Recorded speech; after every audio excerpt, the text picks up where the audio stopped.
দেখছেন জেলার খবরের পাতায় আমরা ডেইলি একটা না একটা লোকসভা নির্বাচনের ক্ষেত্রে লোকসভা কেন্দ্র নিয়ে আলোচনা করে থাকি। আর আজ আমরা যেই লোকসভা কেন্দ্রটি নিয়ে আলোচনা করব সেটি কিন্তু পশ্চিমবঙ্গের এই ৪২টি লোকসভা কেন্দ্রের ক্ষেত্রে একটা অন্যতম লোকসভা কেন্দ্র।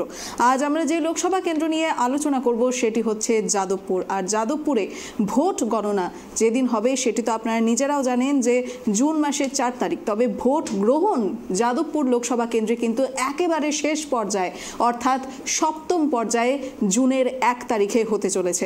তো সেই ক্ষেত্রে সম্প্রতি যাদবপুর লোকসভা কেন্দ্রের ক্ষেত্রে কিন্তু সিপিআইএম, তৃণমূল এবং বিজেপি এই তিনটি দলই তাদের প্রার্থী ঘোষণা করে দিয়েছে।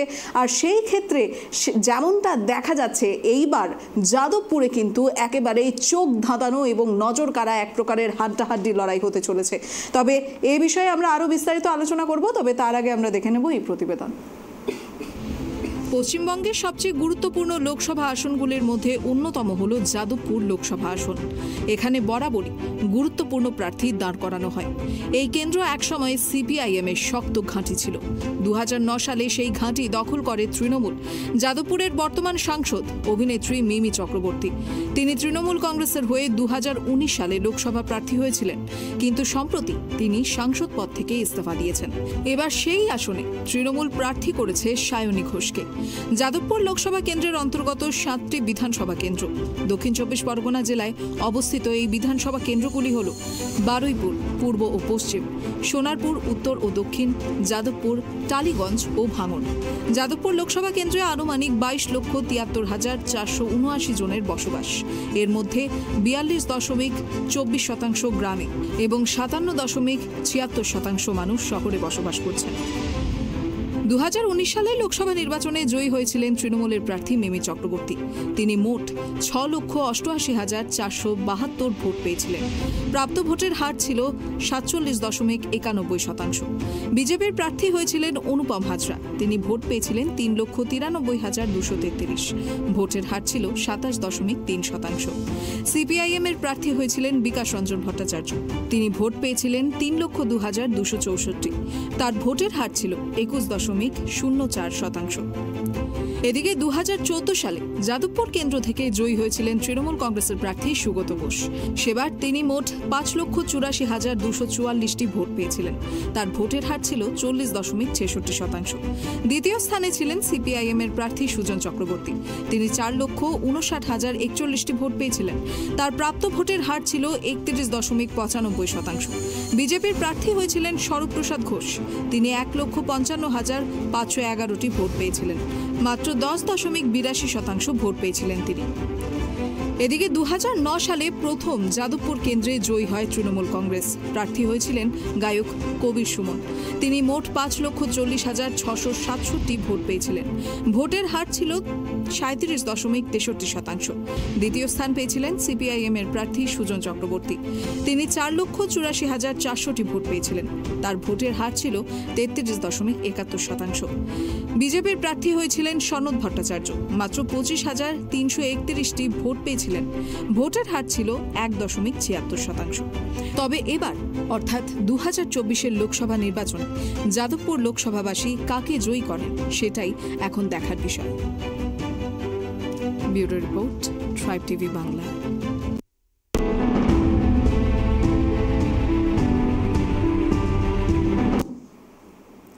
১৯৬০ থেকে ১৯৮৪ দীর্ঘ ২৪ বছর এই যাদবপুর লোকসভা কেন্দ্র ছিল সিপিআইএম এর শক্ত ঘাঁটি। তবে অবশেষে ২০০৯ সালে পাল্টা একেবারে বলতে গেলে পাশা পাল্টে যায়। তার ২০০৯ সাল থেকে শুরু হয় সেখানে তৃণমূলের রাজত্ব। কবি সুমনের হাত ধরে তারপরেই কিন্তু একের পর এক ধাপ এবং একের পর একভাবে নিজেদের রাজত্ব বিস্তার করতে শুরু করলো তৃণমূল কংগ্রেস। আর আজ আমরা এই ধরনের আরও বহু কথা নিয়ে আলোচনা করব। তবে তার আগে আপনাদেরকে জানিয়ে দিই, আমার সঙ্গে এই মুহূর্তে উপস্থিত রয়েছেন আমাদের সহকর্মী সত্যজিৎ পাল মহাশয়। তবে সত্যজিৎ বাবু, আজ যে আমরা এই বিষয়গুলো নিয়ে কথা বলবো, তবে তার আগে আমরা দেখে নেব এই যে একটু আগে আপনাদেরকে বললাম যে যাদবপুরে ইতিমধ্যেই কিন্তু তিনটি দল তাদের প্রার্থী ঘোষণা করে দিয়েছে, তবে কোন দল থেকে কোন প্রার্থী সেটি আপনাদের স্ক্রিনে। যাদবপুরে 2024-এর লোকসভা নির্বাচনের ক্ষেত্রে সায়নী ঘোষ থাকছে তৃণমূলের প্রার্থী হিসেবে।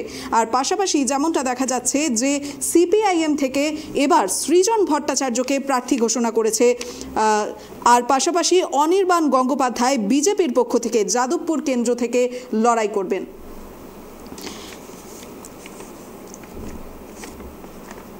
আর পাশাপাশি এই মুহূর্তে আমাদের দর্শকদের উদ্দেশ্যে বলে দিই যে আজ আপনাদের এই মুহূর্তে দেখতে পাচ্ছেন স্ক্রিনের নিচে একটি ফোন নম্বর ফ্ল্যাশ হচ্ছে, সেই ফোন নম্বরে আপনারা আমাদের সাথে যোগাযোগ করতে পারেন এবং সেই সাথে সাথে সেই ফোন নম্বরের মাধ্যমে আমাদের সাথে যোগাযোগ করে আপনারা আমাদের আজকের যে আলোচ্য বিষয় অর্থাৎ যাদবপুর লোকসভা কেন্দ্রের বিষয়ে এবং পাশাপাশি যারা এই যাদবপুর লোকসভা কেন্দ্র থেকে লড়াই করছেন তাদের বিষয়ে এবং আপনাদের নিজস্ব লোকসভা কেন্দ্রের বিষয়ে আপনারা আমাদের সাথে খোলাখুলিভাবে আলোচনা করতে পারেন।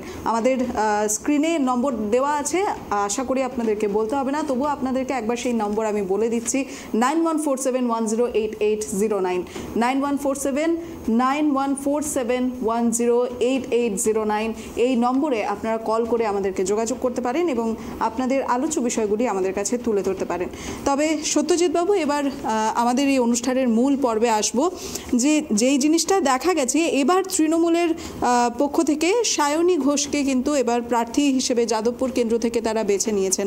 এর আগে আমরা দেখেছি যে মিমি চক্রবর্তী যেখানে সাংসদ ছিলেন যাদবপুরে, সেখানে তার এই সাংসদ পদে ইস্তফা দেওয়ার দরুনই আমরা স্বাভাবিকভাবেই সায়নী ঘোষকে তৃণমূল প্রার্থী হিসেবে বেছে নিয়েছে। তো সেই ক্ষেত্রে কি মনে হয় সায়নী ঘোষের ক্ষেত্রে এবার তৃণমূলের ঘাঁটি কতটা হওয়ার সম্ভাবনা রয়েছে যাদবপুর লোকসভা কেন্দ্র? সায়নী ঘোষ মিমি চক্রবর্তীদের নিয়ে বলার আগে একটু যাদবপুর নিয়ে বলি। যাদবপুর লোকসভা কেন্দ্র কিন্তু বামেদের শক্ত ঘাঁটি, আগেও ছিল, এখনও কিন্তু বামেদের ভোট ব্যাংক যথেষ্ট মজবুত। বাংলার অন্যান্য জেলার তুলনায়, অন্যান্য লোকসভা কেন্দ্রের তুলনায় যাদবপুরে সিপিএম কিন্তু অনেকটা কনফিডেন্ট, মানে ভোটটা পার্সেন্টেজটা বেশি পাবে। এবার বলি এই যাদবপুর লোকসভা কেন্দ্রে 1984 সালে প্রথমবারের মতো যখন যুবনেত্রী ছিলেন মমতা বন্দ্যোপাধ্যায়, তিনি কিন্তু কংগ্রেসের টিকিটে দাঁড়িয়েছিলেন। কার বিরুদ্ধে? সিপিএমের হেভিওয়েট প্রার্থী সোমনাথ চট্টোপাধ্যায়ের বিরুদ্ধে, যিনি প্রাক্তন লোকসভা স্পিকার, তার বিরুদ্ধে দাঁড়িয়ে তাকে কিন্তু হারিয়ে দিয়েছিলেন। সেইখানেই কিন্তু মমতা বন্দ্যোপাধ্যায়ের উত্থান, মানে বাংলার রাজনীতি কিন্তু দাঁড়িয়ে আছে অনেকটা যাদবপুরের উপর নির্ভর করে। কারণ সেদিন 1984 সালে যদি মমতা বন্দ্যোপাধ্যায় না জিততে পারতেন, হয়তো আজকের মমতা বন্দ্যোপাধ্যায় হয়ে ওঠা নাও হতে পারত। সেটা কাল্পনিক, কিন্তু যেটা হয়েছে তিনি কিন্তু যাদবপুর থেকে প্রথমবার জেতেন। তো তারপর থেকেই বামেরা আবার পুনরায় যাদবপুর উদ্ধার করে 2009 পর্যন্ত, 2004 পর্যন্ত টানা জিতে এসছে। 2009 সালে কবির সুমন জেতেন তৃণমূলের তরফ থেকে।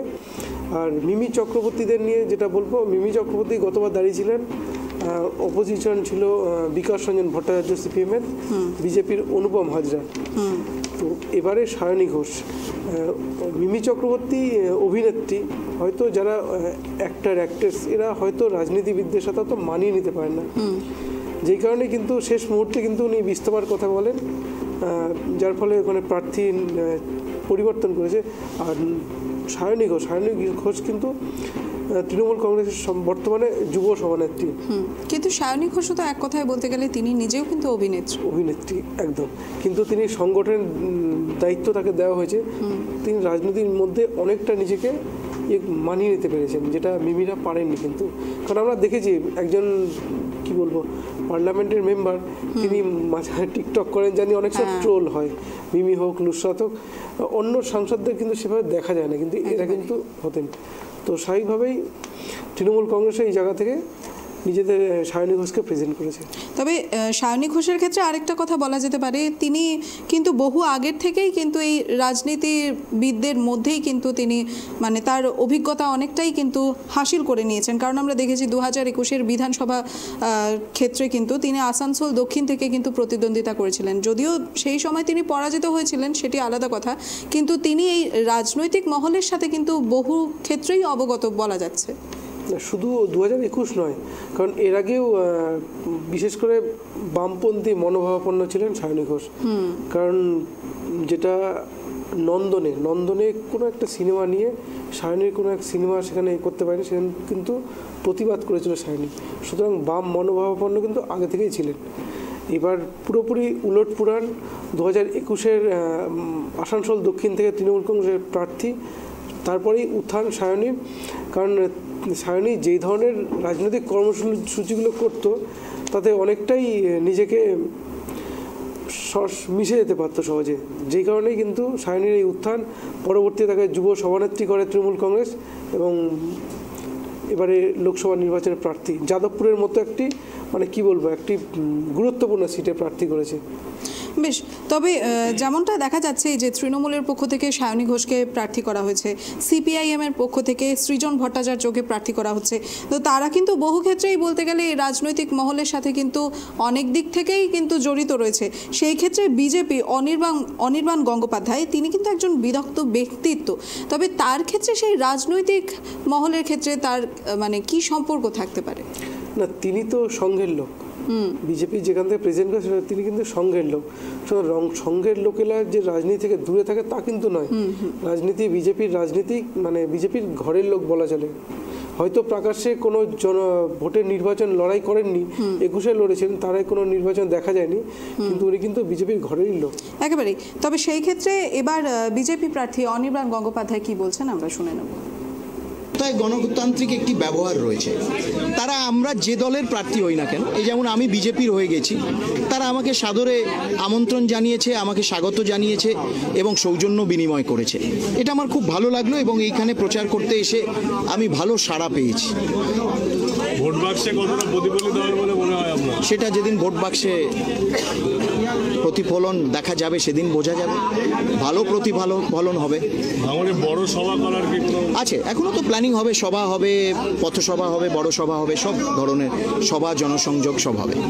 আজকে আপনি যে এলাকাটায় প্রচার করছেন সেই এলাকাটা তৃণমূল কংগ্রেসেরও প্রার্থী প্রচার করছেন, সভা করলেন, কি বলবেন? খুব ভালো সভা করেছে, সভা করুক, স্বাগত জানাচ্ছি।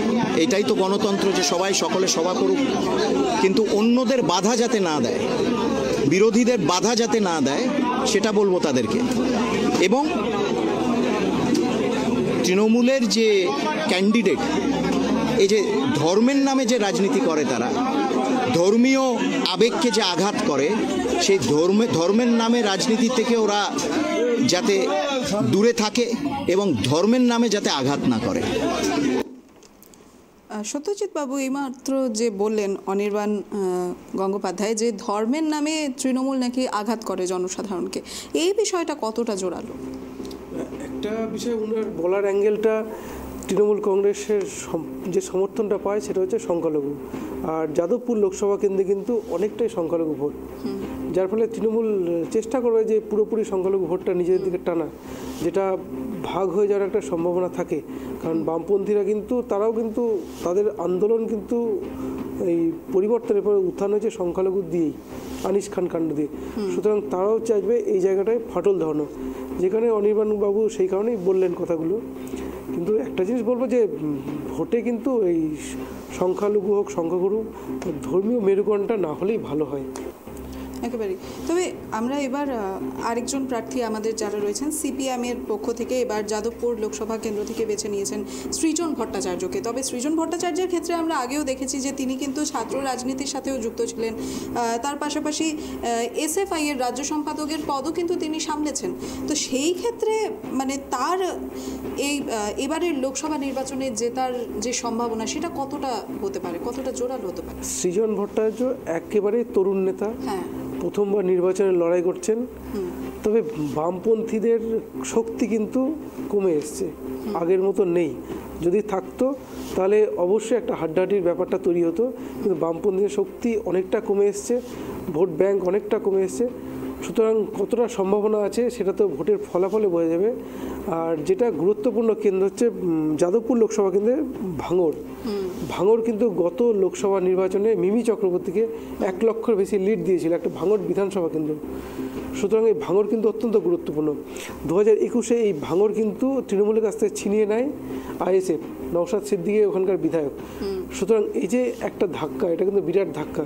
সুতরাং এই ধাক্কার পরে ভোট কতটা ফাটল দেবে, কতটা সিপিএমের দিকে যাবে বা কতটা বিজেপির দিকে আসবে, তার উপর অনেকটা নির্ভর করছে। কিন্তু ভাঙড় কিন্তু একটা কি বলবো, একটা কিন্তু একটা গুরুত্বপূর্ণ হয়ে উঠেছে এবারে নির্বাচনে একেবারে। তবে এবারের নির্বাচনী প্রচারের ক্ষেত্রে আমাদের এই সিপিআইএম প্রার্থী কি বলছেন আমরা শুনবো। আইএসএফ সহ আরো যারা যারা তৃণমূল বিজেপিকে পরাস্ত করতে চাইছে তাদের প্রত্যেককে পাশে চাইব। আইএসএফ এতদিন এবং আইএসএফ লড়েছে, তৃণমূল যেরকম বিজেপির বিরুদ্ধে সাজানো লড়াই লড়ছে বা বিজেপি যেরকম তৃণমূলের বিরুদ্ধে সাজানো লড়াই লড়ছে, ওই রকমটা না, আইএসএফ সত্যি সত্যি তৃণমূলের বিরুদ্ধে লড়েছে এতদিন ধরে। তাহলে আইএসএফ তাদেরকে, তাদের বন্ধুদের আমরা পাশে চাইব। যাদবপুরে লাল ঝান্ডাকে সামনে রেখে সকলের সমর্থন নিয়ে তৃণমূল এবং বিজেপিকে পরাস্ত করতে। গরম পড়বে আমার রাজনৈতিক লড়াই, রাজনৈতিক প্রতিপক্ষ, রুটি রুজির কথা যারা বলতে চায় না তারা প্রত্যেকে আমার রাজনৈতিক প্রতিপক্ষ। এখানে কোনো 1, 2, 3, 4 এর গল্প নেই। একেবারে সত্যজিৎ বাবু, সৃজনের ক্ষেত্রে এই জিনিসটাই স্বাভাবিক যে সে আবার যে যাদবপুর কেন্দ্রকে সিপিআইএম হারিয়ে ফেলেছিল সেটাকে আবার ফিরিয়ে আনার। তো আমার প্রশ্ন হচ্ছে এই যে এইবার অর্থাৎ 2024-এর যে প্রার্থী তালিকায় যাদবপুর কেন্দ্র থেকে দেখা যাচ্ছে যে তৃণমূলের পক্ষ থেকে সায়নী ঘোষ, সিপিআইএম-এর পক্ষ থেকে সৃজন ভট্টাচার্য এবং বিজেপির পক্ষ থেকে অনির্বাণ গঙ্গোপাধ্যায়, তো এদের মধ্যে যে হাড্ডাহাড্ডি লড়াইটা হবে সেই ক্ষেত্রে কার সম্ভাবনাটা বেশি মনে হচ্ছে? না, সম্ভাবনার দিক থেকে অনেকটা এগিয়ে তৃণমূল কংগ্রেস। তবে ভোট কাটাকাটির একটা মেরুকরণ যদি তৈরি হয় সেটা আলাদা ব্যাপার, কিন্তু অনেকটা এগিয়ে তৃণমূল কংগ্রেস। আমরা যদি পরিসংখ্যান দেখি, গত লোকসভা নির্বাচনে তৃণমূল কংগ্রেস পেয়েছিল 6,88,472 ভোট। বিজেপি সেখানে অনুপম হাজরা পেয়েছিলেন 3,93,233 ভোট, ব্যবধান রয়েছে। অন্যদিকে বিকাশ রঞ্জন ভট্টাচার্য পেয়েছিলেন 3,02,264। সুতরাং তাদের সিপিএম বা বিজেপির টোটালটাও কিন্তু তার থেকে কিন্তু অনেকটা বেশি তৃণমূল পেয়েছিল। এবারে 2021-এ ব্যাপারটা অনেকটা পাল্টে যায়। ভাঙড় দখল করে আইএসএফ। আইএসএফ থেকে ভাঙড়ে তৃণমূল পেয়েছিল 83,086 ভোট, সেখানে আইএসএফ কিন্তু পায় 1,09,237 ভোট। সুতরাং এই যে আইএসএফের ভোট ব্যাংকটা, এটা কিন্তু অত্যন্ত গুরুত্বপূর্ণ। পাশাপাশি তুমি দেখো 21-এর নির্বাচনে কিন্তু বিজেপির ভোট অনেকটা বেড়েছে। 2019-এ যেখানে বিজেপি পেয়েছিল 3,93,233 ভোট, সেখানে 2021-এ বিজেপি পেয়েছিল 4,82,031 ভোট। সুতরাং এটা কিন্তু অত্যন্ত গুরুত্বপূর্ণ। বিজেপির ভোট কিন্তু বেড়েছে। এবার আইএসএফের ভোট কতটা সিপিএমের বাক্সে আসবে বা সংখ্যালঘু ভোট কতটা তৃণমূলের কাছ থেকে কেটে সিপিএমের ঘরে আসবে, এটা একটা গুরুত্বপূর্ণ। কারণ বিজেপির ভোট যেটা বেড়েছে সেটা কিন্তু সংখ্যাগরিষ্ঠ বা হিন্দু ভোট ব্যাংকই বলা চলে, বিজেপি যেটা সলিড ভোট। সো এই ভোটটা কতটা কমবে তাতে যথেষ্ট সন্দেহ আছে, কিন্তু তৃণমূলের ভোট কিন্তু যেটা সংখ্যালঘু ভোট সেটা কিন্তু ডিভাইড হওয়ার যথেষ্ট সম্ভাবনা আছে। শুধু ভাঙড় নয়, আমরা দেখি ভাঙড় থেকে নওশাদ সিদ্দিকী জিতেছিলেন, তারপরে উত্তর 24 পরগনা বা দক্ষিণ 24 পরগনায় আইএসএফ কিন্তু নিজের সংগঠন যথেষ্ট মজবুত করেছে। কত পঞ্চায়েত নির্বাচন আমরা কিন্তু দেখেছি। বেশ সত্যজিৎ বাবু, তাহলে এবার আমরা শুনে নেব তৃণমূল প্রার্থী সায়নী ঘোষ কি বলছেন। থেকে চিন্তার বিষয় আজকে লিডারশিপের এই অবস্থা, সাধারণ মানুষকে আপনারা এগিয়ে নিয়ে যাবেন কোথায়? নিজেদের মধ্যে কোনো সামঞ্জস্য নেই। বিমানবাবু বলছে হু নওশাদ, কে নওশাদ, সৃজন বলছে না আমাদের সঙ্গে আইএসএফ থাকুন, এরকম পিড়াপিড়ি অনুরোধ। মমতা বন্দ্যোপাধ্যায়ের মধ্যে এইটুকু ক্ষমতা রয়েছে, এতটুকু জোর রয়েছে, বলেছেন আমাদের সঙ্গে কেউ থাকলে থাকবে, না হলে 42টা আসনে মমতা বন্দ্যোপাধ্যায় নিজের জোরে নাম ডিক্লেয়ার করেছে। সেটাকে নেত্রী বলে, সেটাকে সংগঠন বলে, মানুষ এই সংগঠনের সঙ্গেই থাকবে। আরেকটা বিষয়, যাদবপুরে ইতিমধ্যেই নওশাদরা বলেছেন, অর্থাৎ আইএসএফ বলেছেন তারা প্রার্থী দেবে, কিন্তু এখনো ঘোষণা করতে পারলো না। আরে অনেক কিছুই বলে থাকে, দিন না, যা নওশাদ কেন, যে পারে প্রার্থী দিক। ভাঙড়ের মানুষ মমতা বন্দ্যোপাধ্যায়ের পাশে থাকবে। এরকম উইমজিক্যাল লিডারশিপ, আজকে বলছে এখানে ডায়মন্ড হারবারে প্রার্থী দেবো, কালকে বলছে যাদবপুরে প্রার্থী দেবো, সিপিএম বলছে নওশাদকে চিনি না, নওশাদ বলছে একে জানি না, ওরা কি চাইছে বলতে পারছি না, ভলিবল খেলছে, ফুটবল খেলছে, এইভাবে ভোট হয়। একেবারে সত্যজিৎ বাবু, সায়নী কিন্তু একেবারে আইএসএফকে এক কথায় মিউজিক্যাল লিডারশিপ বললেন, অর্থাৎ যেমন আমরা মিউজিক্যাল চেয়ার খেলে থাকি, এই চেয়ার সেই চেয়ার, তো যেমনটা বলছেন যে আইএসএফ বলছে একবার এখানে প্রার্থী দেখবে, একবার সেই কেন্দ্রে প্রার্থী দেবে। তো পাশাপাশি যেমনটা দেখা যাচ্ছে যে সায়নী ঘোষকে নিয়েও কিন্তু বহু ধরনের বিতর্ক এর আগেও কিন্তু আমরা শুনেছি, তিনি অনেক সময় অনেক সভায় বেফাঁস মন্তব্য করে বসছেন, তো সেইগুলো তার ভোট ব্যাংকের ক্ষেত্রে কতটা প্রভাব ফেলতে পারে? ভোট ব্যাংকে ভোট ব্যাংক প্রভাব কিছুটা পড়ে, কিন্তু সংগঠনটা একটা ম্যাটার করে। তো তৃণমূল কংগ্রেস যেহেতু রাজ্যের রুলিং পার্টি, সুতরাং তাদের সংগঠন অত্যন্ত মজবুত। আরও একটা বিষয় যেটা তৃণমূলের যারা 7টি বিধানসভার মধ্যে 6টাই কিন্তু তৃণমূলের দখলে, শুধুমাত্র ভাঙড়টাই আইএসএফ দখল করতে পেরেছে। এখন আইএসএফ কতটা স্বতঃস্ফূর্তভাবে সিপিএমকে সঙ্গ দেবে এটা একটা ব্যাপার হয়েছে।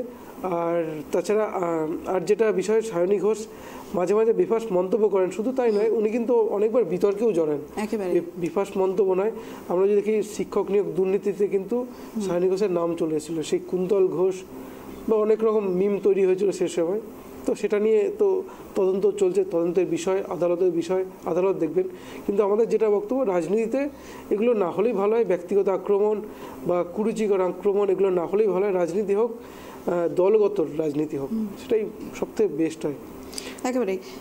তবে এই মুহূর্তে আমরা যে জিনিসটা দেখব যে আমরা তৃণমূলের ক্ষেত্রে সত্যজিৎ বাবু যেটা আমরা খেয়াল করে দেখেছি যে তৃণমূল কিন্তু এই যাদবপুর মনে হয় সম্ভবত একমাত্র কেন্দ্র হবে যে তৃণমূল জয়ী হওয়ার পরেও প্রার্থী মানে বদলাচ্ছে। সেই ক্ষেত্রে আমরা 2019-এর প্রার্থী তালিকা একবার দেখে নেব।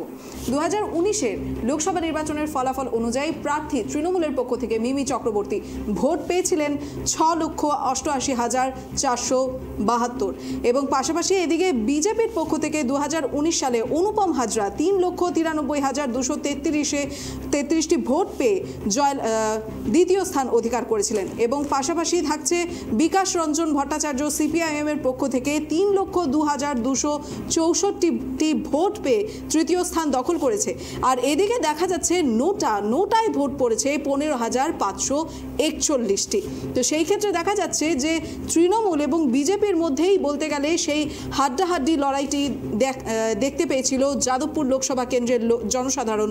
2019 সালের লোকসভা নির্বাচনের ফলাফল অনুযায়ী মিমি চক্রবর্তী তৃণমূলের পক্ষ থেকে 6,88,472টি ভোট পেয়ে জয়লাভ করেছিলেন। সেখানেই বিজেপির অনুপম হাজরা 3,93,233টি ভোট পেয়ে দ্বিতীয় স্থান অধিকার করেছিলেন। তো সেই ক্ষেত্রে দেখা যাচ্ছে সত্যজিৎ বাবু তাদের মধ্যে যে জয়ের ব্যবধান সেটি 2,95,239, অর্থাৎ এই ভোটের ব্যবধানটা কিন্তু ব্যাপক পরিমাণে।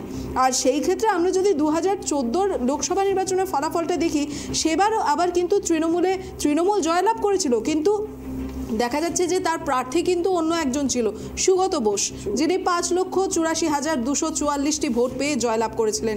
সিপিআইএম এর সুজন চক্রবর্তী এবং বিজেপির স্বরূপ প্রসাদ ঘোষ তারা ছিলেন। তো এই যে এই বিষয়টা, এই যে জয়লাভ করার পরেও তৃণমূল কিন্তু যাদবপুর লোকসভা কেন্দ্রে তাদের প্রার্থী বারবার কিন্তু পাল্টে গিয়েছেন। কারণ এর আগে কবি সুমনের হাত ধরে আমরা যেমনটা দেখলাম, কবি সুমন, তারপরে দেখলাম আমরা সুগত বসু, তারপর থেকে মিমি চক্রবর্তী, আর এবার সায়নী ঘোষ। তো এই জিনিসটা কেন তৃণমূলের? তৃণমূল কাকে প্রার্থী করবে সেটা তো দলের ব্যাপার, বা তৃণমূলের যাদবপুরের নেতৃত্ব তারা হয়তো প্রার্থী পরিবর্তন পেয়েছিলেন। কারণ 2009 সালে যখন ওখান থেকে যেতেন কবির সুমনকে নিয়ে কিন্তু নানান রকম কথাবার্তা উঠে এসেছিল, যেই কারণে ওনাকে পরিবর্তন করে সুগত বসুকে প্রার্থী করার কারণ যাদবপুর বিশ্ববিদ্যালয় কিন্তু শুধু বাংলা নয়, ভারতবর্ষে পৃথিবী বিখ্যাত। সুতরাং সেই রকম একজন জায়গায় সুগত বসুর মতো একজন পণ্ডিত লোককে কিন্তু সেখানে প্রার্থী করেছিল শুধু এই যাদবপুর। তো সুতরাং এবারে গতবার সেখানে পুরোপুরি উল্টো দিক চলে যায়, একদম গ্ল্যামার জগৎ থেকে মিমিকে নিয়ে এসে প্রার্থী করে। কিন্তু যাদবপুরে যা ভোট ব্যাংক তৃণমূল যার উপর দাঁড়িয়ে, সুতরাং এর আগে যত নির্বাচনে প্রার্থী যেমন দিলেই জিতে যেত আরামসে, কিন্তু এবারে প্রার্থী সায়নী ঘোষ, তারও আর জয়ের সম্ভাবনা যথেষ্ট, কারণ সংগঠন অত্যন্ত মজবুত। ভোট কাটাকাটি ফ্যাক্টর হয়ে উঠতো যদি আইএসএফ বা সিপিএমের গতবার যেমন বিকাশবাবু ছিলেন, বিকাশ রঞ্জন ভট্টাচার্য, সেরকম যদি ওজনদার লোক থাকতো, তাহলে হাড্ডাহাড্ডি লড়াইটা আরও বেশি হাড্ডাহাড্ডি হতে পারত। একেবারে। তবে আরেকটা জিনিস, এই যে কবি সুমন, সুগত বসু, মিমি চক্রবর্তী বা তার সাথে সাথে সায়নী ঘোষকেও আমি অন্তর্ভুক্ত করছি, যে তাদের বিরুদ্ধে কিন্তু অনেকবার দেখা গেছে যে সাধারণ জনতা কিন্তু ক্ষোভ উগড়ে দিয়েছেন। যেমন মিমি চক্রবর্তীর বেলা সন্দেশখালীর ঘটনার ক্ষেত্রে বলা হয়েছিল যে তিনি তার কেন্দ্রেই আসছেন না। তো এই যে এই ধরনের জিনিসগুলো, কবি সুমন, সুগত বসু এদের নামেও কিন্তু এই জিনিসগুলো মানে অভিযোগগুলো যে তারা ঠিকমতো কাজ করে না, এগুলো কিন্তু শোনা গেছে। তো সেই ক্ষেত্রে কি কোনোভাবে প্রভাব পড়তে পারে? এইসব লোকেরা যারা রাজনীতির সাথে যুক্ত নয় তারা এরকম অ্যাডজাস্ট করতে অনেক পারেন না, অনেক সময় হয়ে ওঠে না তাদের দ্বারা। যেখানে রাজনীতিবিদরা এই জিনিসটা খুব ভালো বোঝেন, তারাই কিন্তু অ্যাডজাস্টটা করতে পারেন। সুতরাং এই যে কবির সুমন, তিনি তো কখন রাজনীতির সাথে যুক্ত নন। 2009-এ একটা পরিবর্তনের হাওয়া উঠেছিল নন্দীগ্রাম সিঙ্গুর আন্দোলনের পরে, যার ফলে সিপিএমের শক্ত ঘাঁটি যাদবপুর সেটা কিন্তু তৃণমূল এই কবির সুমনের হাত ধরেই দখল করে। তো উনি 5 বছর নিজেকে অ্যাডজাস্ট করতে পারেননি দলের সঙ্গে, দলের সংগঠনের সঙ্গে, যেই কারণে 2014-তে প্রার্থী করে সুগত বসুকে। তিনিও 5 বছর ছিলেন, তিনিও দলের সঙ্গে ম্যানেজ করতে পারেননি নিজেকে, যেই কারণে 2019-এ আবার পরিবর্তন। মানে প্রথমে ছিল গায়ক, কবি সুমন গায়ক থেকে এলো অধ্যাপক, সেখান থেকে আবার গ্ল্যামার জগতে, এবারে আবার গ্ল্যামার, এমনকি দলের সংগঠনের নেত্রী। এখন ফলাফল কি হয় দেখা যাক। একেবারেই। তো যেহেতু সময় আমাদের সংক্ষিপ্ত, তো সেই ক্ষেত্রে যেমনটা দেখা যাচ্ছে আজকের আমাদের আলোচ্য বিষয় যাদবপুর লোকসভা কেন্দ্র, যেখানে আমাদের 3টি মুখ্য দলই তাদের প্রার্থী ঘোষণা করে দিয়েছেন। তৃণমূলের পক্ষ থেকে সায়নী ঘোষকে বেছে নেওয়া হয়েছে, সিপিআইএম এর পক্ষ থেকে সৃজন ভট্টাচার্য এবং বিজেপির পক্ষ থেকে অনির্বাণ গঙ্গোপাধ্যায়। আর যেমনটা বারবার বলা হচ্ছে, যেখানে 24 বছর ধরে রাজত্ব করেছে সিপিআইএম যেই ঘাঁটিতে, সেই ঘাঁটিকে আবার কি পুনরুদ্ধার করতে পারবে এই মার্ক্সবাদী, তো সেই ক্ষেত্রে কিন্তু নজর থাকছে যাদবপুর লোকসভা কেন্দ্রে। তো দেখা যাক এবারের এই হাড্ডাহাড্ডি লড়াইয়ের ফলাফল, অর্থাৎ যেটা আমরা জানতে পারবো জুন মাসের 4 তারিখ, সেটি কি বলে যাদবপুর লোকসভা কেন্দ্রের ক্ষেত্রে। আগামীকাল আরও একটি নতুন লোকসভা কেন্দ্র নিয়ে আবারও আলোচনা হবে। সঙ্গে থাকুন এবং দেখতে থাকুন ট্রাইব টিভি। আর সেই সাথে সাথে আমার সহকর্মী সত্যজিৎ পাল বাবুকে আমি অসংখ্য ধন্যবাদ জানাই আমাদের সাথে এভাবে তালে তাল মিলিয়ে আমাদের অনুষ্ঠান সঞ্চালন করার জন্য। আর পাশাপাশি এই আজকের আলোচ্য বিষয় যাদবপুর লোকসভা কেন্দ্র, পরবর্তীতে আরও একটি থাকছে, দেখতে থাকুন ট্রাইব টিভি।